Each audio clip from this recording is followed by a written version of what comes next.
j'ai pas publié de vidéo quasiment un mois, je crois. C'est vraiment scandaleux. J'espère que vous avez tous passé de bonnes vacances, que vous soyez partis ou non.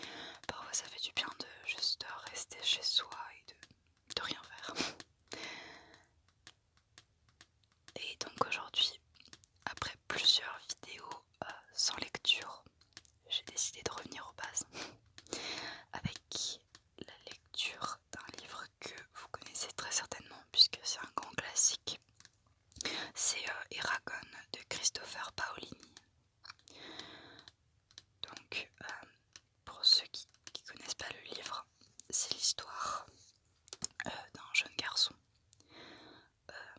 qui, pour une raison ou une autre, je vais pas tout vous expliquer parce que sinon alerte spoil quoi, qui pour une raison ou une autre va être amené à croiser un dragon et à vivre une épopée avec l'aide de plusieurs personnes, et il va devoir combattre un ennemi à cause de ce dragon et avec ce dragon aussi.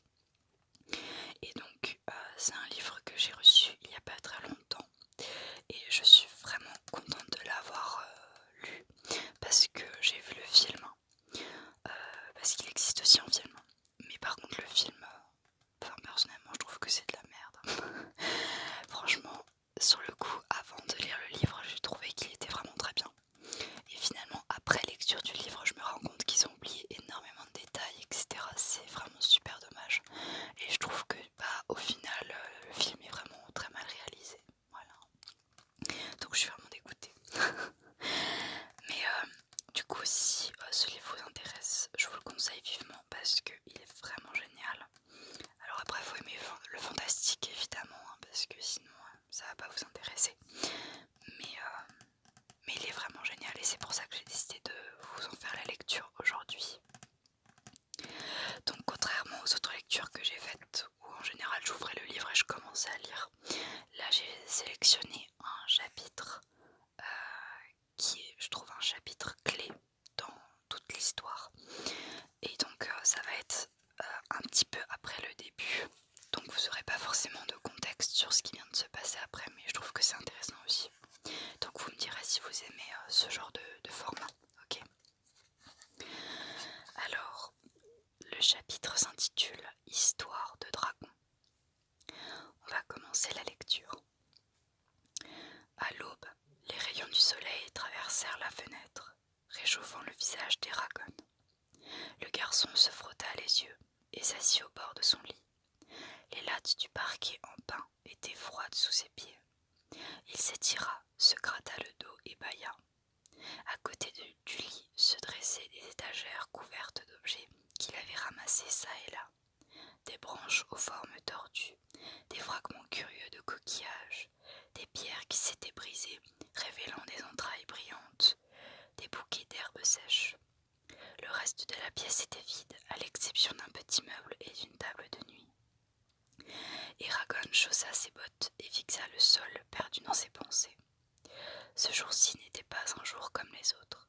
Cela faisait 16 ans que Selena, sa mère, était rentrée à Carvajal, seule et enceinte. Elle était partie 6 ans auparavant vivre en ville.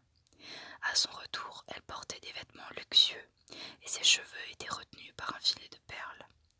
Elle avait retrouvé son frère, Garo, et lui avait demandé de rester avec elle jusqu'à la naissance du bébé. 5 mois plus tard, elle avait donné le jour à un fils. Elle avait choqué tout le monde lorsqu'elle avait supplié en larmes Garo et Marianne d'élever son enfant à sa place.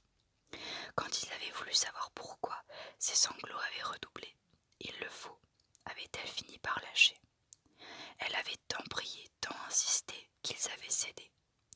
Alors Selena avait baptisé son fils Eragon, et le lendemain matin, elle s'en était allée pour ne plus revenir. Eragon se rappelait encore ce qu'il avait éprouvé le jour où Marianne lui avait raconté cette histoire avant de mourir. Apprendre que Marianne et Garo n'étaient pas ses parents avait profondément bouleversé le garçon. Des vérités qu'il avait crues éternelles, inébranlables, s'étaient soudain effondrées. Plus rien n'était sûr. Il avait fini par accepter cette situation certitude persistante qu'elle n'avait pas été assez bien pour sa mère. Elle ne l'avait pas abandonnée sans une bonne raison. Il aurait juste souhaité savoir laquelle. Il se demandait aussi qui était son père. Selena n'avait révélé à personne son identité, et quel que fût cet inconnu, il n'était jamais venu réclamer son fils. Celui-ci aurait pourtant aimé le connaître, ou du moins connaître son nom, savoir quel était son héritage en somme. Eragon soupira, se dirigea vers la bassine posée sur la table de nuit et frissonna quand l'eau coula le long de son cou. Une fois rafraîchi, il prit la pierre qu'il avait posée sous son lit pour la placer sur une étagère. La lumière du petit matin caressa la gemme, projetant une ombre chaleureuse sur le mur. Eragon toucha une dernière fois sa trouvaille avant de filer à la cuisine. Il était impatient de rejoindre les siens. Garou et Rohan étaient déjà autour de la table en train de dévorer un poulet. Lorsqu'Eragon les salua, Rohan se leva, un grand sourire aux lèvres. Il avait 2 ans de plus qu'Eragon. Musclé, puissant, robuste, il avait cependant des mouvements pleins de grâce. Eragon et lui n'auraient pas pu être plus proches l'un de l'autre, quand bien même ils auraient été frères de sang. « Enfin te voilà !» s'exclama Rohan. « Comment s'est passée ton expédition ?»« Ça n'a pas été facile, » répondit Eragon en attrapant une aile de poulet, qu'il attaqua avec voracité. « Oncle Garou t'a raconté ce qui m'est arrivé ?» Rohan fit signe que non. Il ne fallut pas longtemps à Eragon pour narrer son histoire, puis pour aller chercher la pierre devant l'insistance de son frère d'adoption. En apercevant la pierre, Rohan poussa des cris d'admiration, mais il ne tarda pas à passer à un autre sujet qui l'intéressait davantage. « Tu as pu parler à Katrina ?»« Non, après ma dispute avec Sloan, je n'ai pas eu l'occasion de la revoir. Tu la retrouveras sûrement quand les marchands seront là. J'ai donné le message à Horst pour qu'il lui transmette. »« Tu as donné le message à Horst ?» bégaya Rohan, incrédule. « Mais c'était une affaire privée. Si j'avais voulu que tout le monde fût au courant, j'aurais fait un feu de camp et j'aurais utilisé des signaux de fumée pour communiquer. Si Sloan l'apprend, il ne me laissera plus jamais la voir. »« Horst sera discret, » affirma Eragon. « Il ne porte pas Sloan dans son cœur, et il ne cherche pas à le brouiller avec quiconque, surtout pas avec toi. » Bien qu'il ne semblât pas convaincu, Rohan ne protesta plus. Tous deux reprirent leur repas à côté de Garou, toujours silencieux. Le dernier morceau avalé, ils se rendirent tous trois au champ. Dehors, le soleil était froid et pâle. Il réchauffait peu. Sous l'œil attentif de l'astre du jour, l'orge fut coupée et rentrée dans la grange. Ensuite se fut au tour des légumes, courges sauvages, rutabagas, draves, pois, navets et haricots, d'être ramassés et entassés à la cave. Après de longues heures de dur labeur, Eragon, Rohan et Garou étirèrent leurs muscles perclus de crampes, satisfaits que la récolte fût finie. Les jours suivants, on écossa, on sala, on mit des légumes dans la saumure et en conserve. Il fallait préparer de la nourriture pour l'hiver. 9 jours après le retour d'Eragon, un blizzard vicieux descendit des montagnes et souffla sur la vallée. La neige tomba à gros flocons, recouvrant la contrée d'un manteau blanc. Eragon, Rohan et Garou ne quittaient la maison que pour aller chercher des bûches et nourrir les animaux. Ils redoutaient de se perdre dans cette campagne, balayée par le vent hurlant, où la neige avait gommé tous les repères. Ils passaient leur temps autour de l'âtre, tandis que les rafales faisaient grincer les lourds volets. La tempête dura plusieurs jours. Quand elle s'éloigna, elle laissa derrière elle un paysage étrange, informe, immaculé. « Je crains qu'on ne voit pas les marchands cette année, » murmura Garou d'une voix résignée. « Le temps est trop mauvais. Ils sont déjà en retard. Toutefois, accordons-leur une chance. Attendons un peu avant de nous rendre à Carval. S'ils ne viennent pas, nous serons bons pour acheter ce que les gens là-bas auront à nous vendre. » La tension monta dans la maisonnée, au fur et à mesure que le temps passait sans que les marchands donnassent signe de vie. Les paroles échangées étaient rares, l'inquiétude et la déception rongeaient les 3 hommes. Un matin, Rohan poussa jusqu'à la route principale. Au retour, il confirma que les marchands n'étaient pas arrivés. « Pas encore », avait-il ajouté. La journée fut consacrée à la préparation du voyage vers Carval au cas où. Garou faisait grise mine en inventoriant ce qu'il pourrait y vendre. désespéré pour rester enfermé, Eragon inspecta la route à son tour. Des roues avaient creusé la neige et l'on voyait de nombreuses empreintes de sabots. Il rentra à la maison fou de joie et les préparatifs repartirent avec plus d'entrain. Le soleil n'était pas levé le lendemain lorsqu'ils chargèrent le chariot avec leur surplus. Garrot prit son argent, fruit d'une année de travail, et le mit dans une bourse de cuir qu'il attacha soigneusement à sa ceinture. Eragon enveloppa la pierre dans un tissu pour la protéger, puis il la cala entre les sacs de grains. Ainsi la gemme ne roulerait pas à terre au premier chaos. Après un petit déjeuner expédié à la hâte, les hommes harnachèrent les chevaux et gagnèrent la route. Les carrioles des marchands avaient brisé les congères, ce qui faisait gagner du temps aux voyageurs. À midi, Carval était en vue. Baigné par la lumière du jour et résonnant de cris et de rires tonitruants, le petit village niché au pied des montagnes était bien différent de l'endroit obscur où Eragon était passé en rentrant de la crête. Les marchands s'étaient installés dans un pré abandonné à la lisière de Carval. Des chariots, des tentes, des feux de camp étaient décimés sur le terrain vague, taches colorées se découpant sur la blancheur de la neige. Les 4 tentes de troubadours se remarquaient d'emblée. Elles étaient décorées avec extravagance. Un cordon humain reliait le camp au village, glissant le long des étals. Des foules de chalands faisaient la queue autour des chapiteaux bigarrés et devant les stands des commerçants qui avaient envahi la rue principale. Les chevaux hennissaient, effrayés par le bruit. La neige avait été pétinée, tassée par endroits. Elle avait même fondu à la chaleur des feux de camp. Les riches effluves de noisettes grillées ajoutaient une note plaisante à la symphonie de senteurs qui accueillait les curieux. Garrot rangea le chariot et détacha les chevaux, puis il sortit quelques pièces de sa bourse. « Tenez, c'est pour vous. Roran, tu as quartier libre, mais sois chez Horst à temps pour le dîner. Eragon, prends ta pierre et suis-moi. » Eragon sourit à Roran en empochant l'argent. Il réfléchissait déjà au moyen de le dépenser. À coups d'épaule, Garrot se fraya un chemin à travers la cohue. Les femmes examinaient les vêtements qu'elles comptaient acquérir. Leurs époux s'étaient jetés sur les étals d'outils, de hameçons ou de serrures. Les gamins couraient sur la route et piaillaient d'excitation. Ici, on vendait des couteaux. Plus loin, c'étaient des épices, des rangées de marmites étincelantes ou des harnais en cuir. Eragon observait les marchands avec curiosité. Ils semblaient moins prospères que l'an dernier. Leurs habits étaient rapiécés, leurs enfants avaient des regards apeurés et méfiants. Les hommes arboraient avec ostentation des épées et des dagues. Les femmes elles-mêmes étaient armées de coutelas qu'elles portaient à la ceinture. Quelque chose a dû arriver, en plus de la tempête qui explique leur attitude et leur retard, songea Eragon.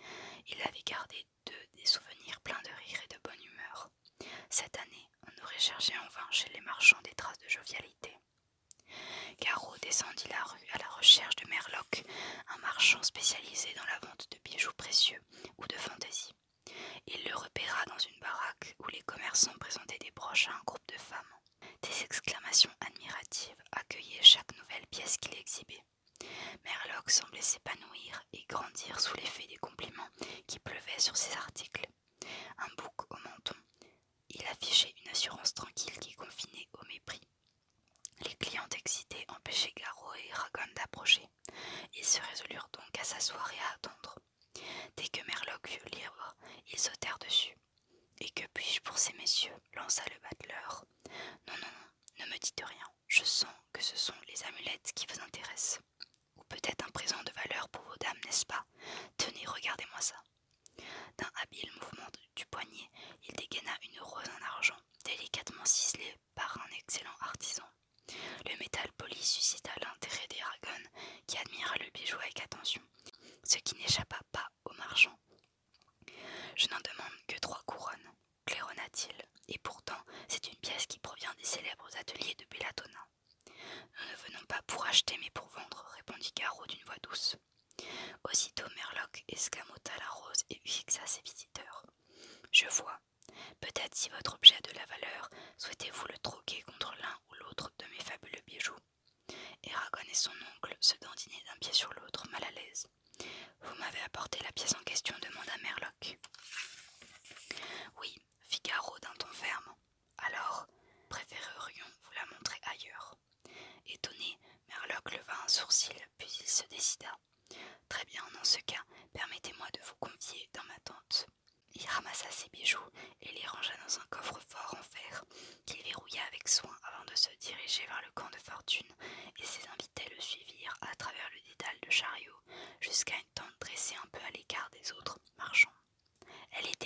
arrondi au sommet et couleur sable en bas.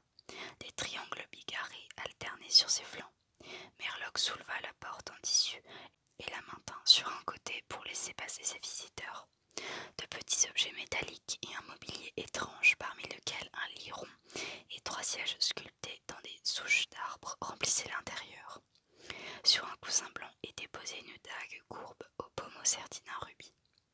Merlock rabattit la tenture avant de s'adresser à Garrot et à son neveu. « Je vous en prie, asseyez-vous et montrez-moi ce pourquoi nous nous rencontrons à l'abri des regards indiscrets. » Eragon déballa sa pierre.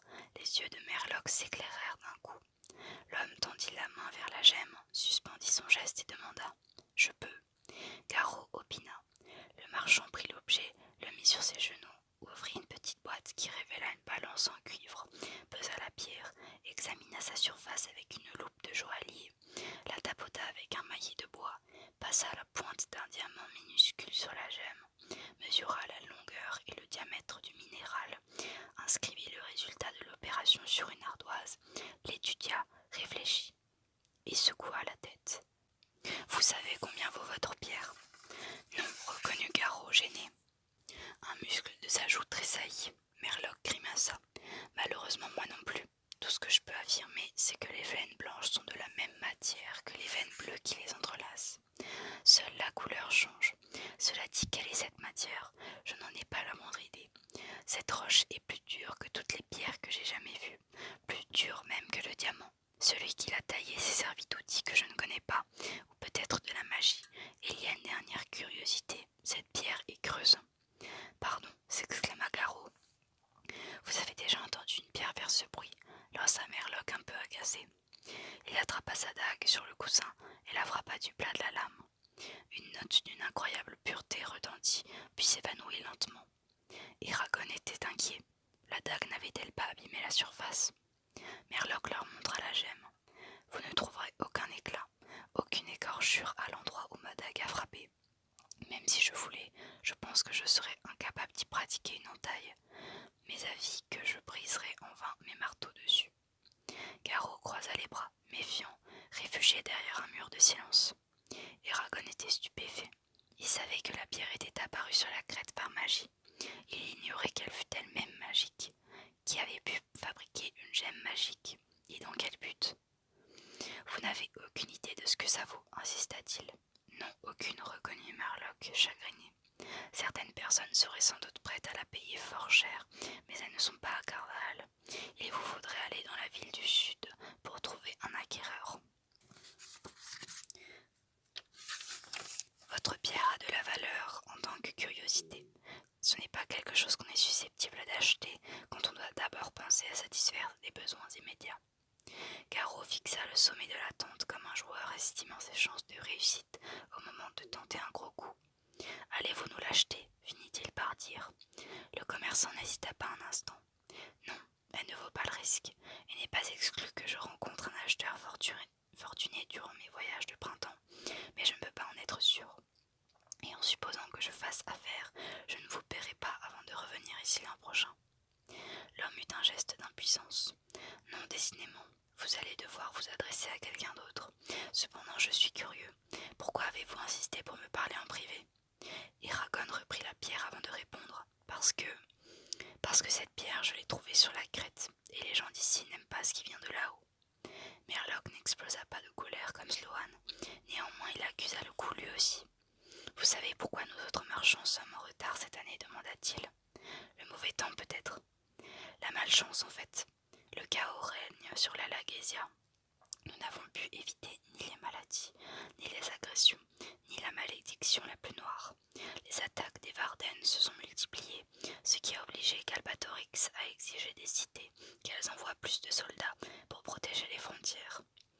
L'intérieur des terres s'est donc trouvé dégarni, et les Urgals en ont profité pour descendre vers le sud-est via le désert du Hadarach. Personne ne sait pourquoi, et a priori, cela ne devrait pas nous concerner. Sauf que ces brutes passent près des zones peuplées. Elles ont quitté les chemins et les sous-bois pour emprunter les routes. Elles se sont approchées des villes. Le pire, c'est que certains récits évoquent la présence d'un nombre. Cependant, cela reste à confirmer. Et pour cause, rares sont ceux qui, ayant rencontré un nombre, ont vécu assez longtemps pour pouvoir s'en vanter. Pourquoi n'en avons-nous pas entendu parler s'étonna Eragon. Parce que c'est très récent, expliqua Merlock, la mine grave. Les premières attaques ont eu lieu il y a quelques mois seulement. Des villages entiers se sont vidés. Leurs habitants ont été obligés d'émigrer. La famine menaçait après que les Urgals eurent détruit les récoltes. Baliverne, grogna Garrot. Nous n'avons pas vu d'Urgal par ici. Enfin, sauf celui dont on voit les cornes à la taverne de Morne. Merlock fronça les sourcils. Certes, mais ne le prenez pas en mauvaise part. Vous vivez dans un coin reculé, enclavé dans les montagnes. Il n'est pas étonnant que la nouvelle ne vous soit pas encore parvenue. Du reste, je pense et j'espère que ces troupes seront de courte durée. Je ne les ai évoquées que parce que ces événements inhabituels se produisent dans la Lagésia, au moment même où vous trouvez une pierre inhabituelle, elle aussi. Sur ce, le marchand se leva, raccompagna ses visiteurs et les quitta en s'inclinant avec un léger sourire. Garrot reprit la direction du centre de Garval et Eragon sur ses talons. « Qu'est-ce que tu en penses, oncle Garrot ?» demanda le garçon. « J'ai besoin de recueillir plus d'informations avant de me forger une opinion. Rapporte la pierre au chariot. Après, occupe-toi comme ça de chante. J'ai affaire. Rendez-vous chez Horst pour le dîner. » Donc voilà pour la lecture de ce petit passage. J'espère que ça vous aura plu.